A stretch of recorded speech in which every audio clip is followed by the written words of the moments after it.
I believe that what happened on January 6th was a peaceful protest. Our election, our victory was stolen from us. And these bastards back there don't want us talking about stolen elections. Taking the life of an unborn child is murder. John McCain may be dead, but he is reaching up from the grave trying to keep power in Arizona. We drove a stake through the heart of the McCain machine. With just over 3 weeks until Election Day, early voting has already begun in a number of states. And in one of those states, Arizona, the polls for early voting actually opened up yesterday. So as of right now, if you're in Arizona, you can and you very much should go and vote to stop her from, well, he can get into office, not her. And also would love Donald Trump to not win the state. But anyway, those two Senate candidates that you saw actually decided to have their first and perhaps only debate on the first day of that early voting. And they really got into it.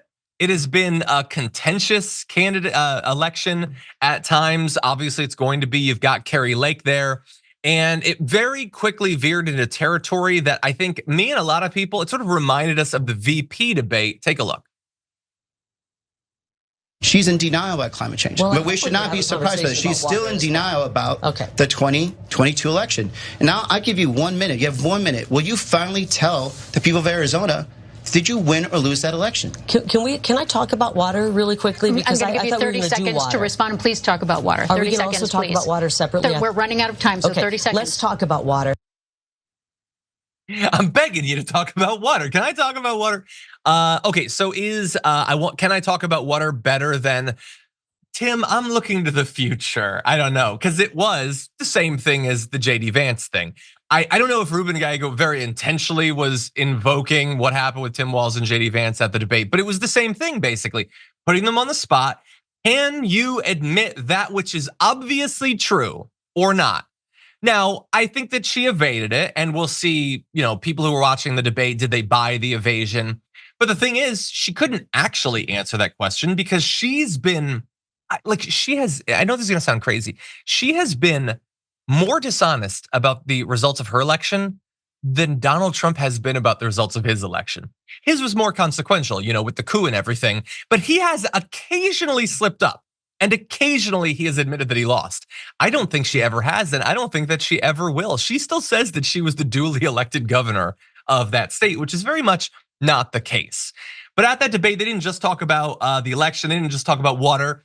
They also talked about issues. And Ruben Gallego has noted, as many have, that Kari Lake is trying to kind of modify what she's previously said about abortion. Take a look.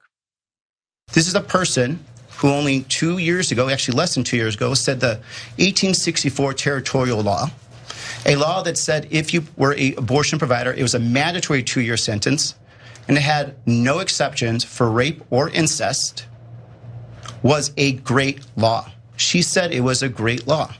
She said she was thrilled when Roe was overturned. And then when she was disappointed to find out that the 1864 law, again, the one that had no exceptions for rape or incest, was not going to get enforced, she said, well, I hope the sheriffs will do their jobs. Can you imagine? It's not true. We have it on tape. These are all your words on tape. By the way, that is entirely true. We've previously talked about that. That is what she said about these laws. She's not just in the Trump radical camp on abortion. She's in the JD Vance camp. She's in the, no, screw it. We're done with all of this. It's not happening, not on my watch. And if that means that sheriffs have to reject the rulings of courts, then whatever. I am more authoritarian than I am respectful of human rights. Go forth and do whatever the hell you want. And so super glad that Ruben Gallego made that clear, because I think it's a topic that is going to be really important in the election. I think it deserves to be. By the way, here's another thing that she said. I want to make sure UVF is protected. It's not UVF. It's not what it is. You talking about UHF? Or are you talking about the old technology? I have many friends who are here. They're my friends today because of UVF. And I have many of my friends who've had children and experienced the joy of motherhood and parenthood because of UVF.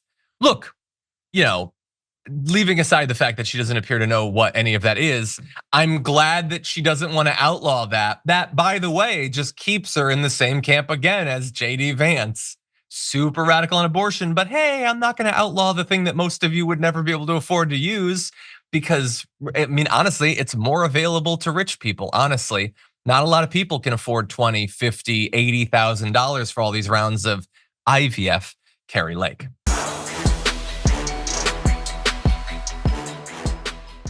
Members make a difference here at TYT. You help make the show happen, and we see you in the chat with your loyalty badge. Click the join button to become a member today.